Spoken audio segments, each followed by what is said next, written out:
Hello friends, तो आज हम करने वाले हैं क्लास 9 बायोलॉजी का chapter first the fundamental unit of life के most important questions.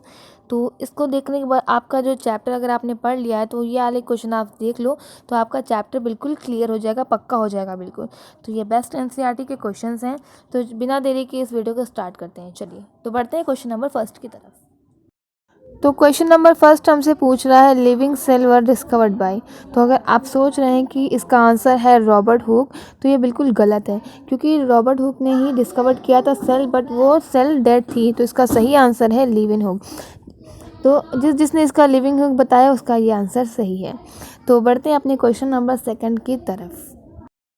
Question number second है the covering of cell that separate the content of cell from it external environment is called. तो ऐसा पूछा जा रहा है कि जो एक सेल होती है, हमारे बॉडी में एक सेल होती है, तो मैं आपको बताती हूँ। हमारी बॉडी की एक सेल है, तो उसको बाहर से जो इसकी आउटर मोस्ट कवरिंग जो होती है, जो सेल को कवर करती है, सेपरेट करती है, तो उसको क्या बोलते हैं? तो इसका सही आंसर होगा सेल मेम्ब्रेन, क्योंकि सेल मेम्ब्रेन ही सेल को कवर करती है। आउटर मोस्ट लेयर इसकी सेल मेम्ब्रेन ही होती है सेल की। बहुत ही छोटा क्वेश्चन था ये, आपको पता ही होगा। तो चलिए बढ़ते हैं अपने क्वेश्चन नंबर थर्ड की तरफ।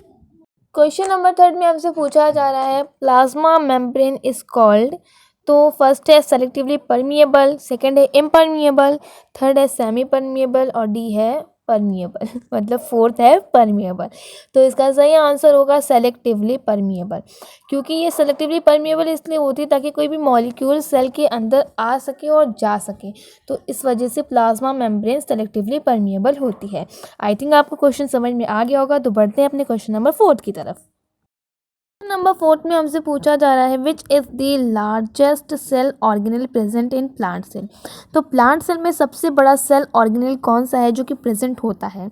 तो इसका सही आंसर है न्यूक्लियस। तो न्यूक्लियस ही सबसे बड़ा सेल ऑर्गेनेल है जो कि प्रेजेंट होता है प्लांट सेल में। आई थिंक आपको क्वेश्चन अच्छे से क्लियर हो गया होगा। तो चलते हैं दूसरे क्वेश्चन की तरफ, और ये बहुत ही इंपॉर्टेंट क्वेश्चन है, वेरी इंपॉर्टेंट, तो उसको आप टिक कर लेना। क्वेश्चन नंबर 5 में हमसे पूछा जा रहा है colourless plastids are known as. तो पहले मैं आपको बता दूं कि प्लास्टिड्स के 3 टाइप्स होते हैं। तो उसमें से एक ऐसा होता है जो वो कलरलेस होता है। तो हमें बताना है कि वो कौन सा होता है जो कलरलेस प्लास्टिड्स होता है। तो इसका सही आंसर है ल्यूकोप्लास्ट। तो ल्यूकोप्लास्ट ही ऐसा प्लास्टिड्स होता है जो कि कलरलेस होता है। तो आई थिंक ये भी क्वेश्चन आपको अच्छे से क्लियर हो गया होगा। तो बढ़ते हैं अपने क्वेश्चन नंबर 6 की तरफ। तो क्वेश्चन नंबर 6 में हमसे पूछा जा रहा है which of the following is the fundamental unit of life. तो किसको फंडामेंटल यूनिट ऑफ लाइफ बोलते हैं? आई थिंक ये क्वेश्चन आप सबको पता ही होगा, क्योंकि ये चैप्टर का नेम ही है। तो हाँ, cell is the fundamental unit of life. तो ये क्वेश्चन तो आप सबको आता ही होगा। तो बढ़ते हैं अपने क्वेश्चन नंबर 7 की तरफ। क्वेश्चन नंबर 7 में हमसे पूछा जा रहा है which structure is the jelly like substance. तो हमारी सेल में ऐसा कौन सा सब्सटेंस होता है जो कि जेली लाइक होता है? बिल्कुल। तो इसका सही आंसर है साइटोप्लाज्म। तो साइटोप्लाज्म ही ऐसा स्ट्रक्चर होता है जो हमारे सेल में जेली लाइक सब्सटेंस होता है। तो ये क्वेश्चन आपको आई थिंक समझ में आ गया होगा। तो अब बढ़ते हैं अपने क्वेश्चन नंबर 8 की तरफ। तो क्वेश्चन नंबर 8 में आपसे पूछा जा रहा है विच organelle is responsible for protein synthesis. तो कौन सा ऑर्गेनल जो है वो रिस्पॉन्सिबल होता है प्रोटीन को सिंथेसिस करने के लिए? तो इसका सही आंसर होगा गोल्जी अपैरेटस। तो मैं आपको बता दूं कि गोल्जी अपैरेटस को हम ट्रैफिक पुलिस भी बोलते हैं, क्योंकि ये ट्रैफिक पुलिस की तरह काम करता है सेल के अंदर। तो चलिए क्वेश्चन नंबर 9 की तरफ बढ़ते हैं।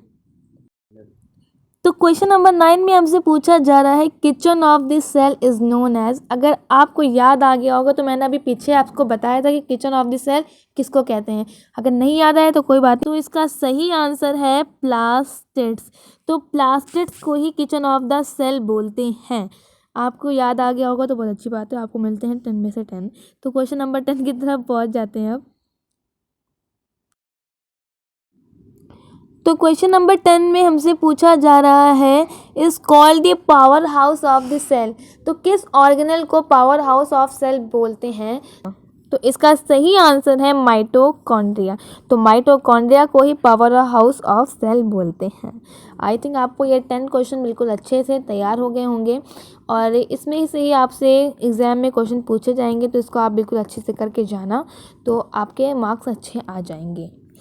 तो यही थी आज की मेरी वीडियो। तो मिलती हूँ मैं आपसे नेक्स्ट वीडियो में। तब तक के लिए आप मुझे कमेंट करके ज़रूर बता सकते हो कि आपको किस टॉपिक पर वीडियो चाहिए। और हाँ, लाइक, सब्सक्राइब और शेयर करना मत भूलिएगा, क्योंकि ऐसी वीडियो बनाने में बहुत मेहनत लगती है। तो सपोर्ट करें, और जिस टॉपिक पे वीडियो चाहिए आप मुझे कमेंट करके ज़रूर बताएं, तो मैं उस टॉपिक पर ज़रूर वीडियो लेकर आऊँगी। तो मिलती हूँ नेक्स्ट वीडियो में, तब तक के लिए बाय।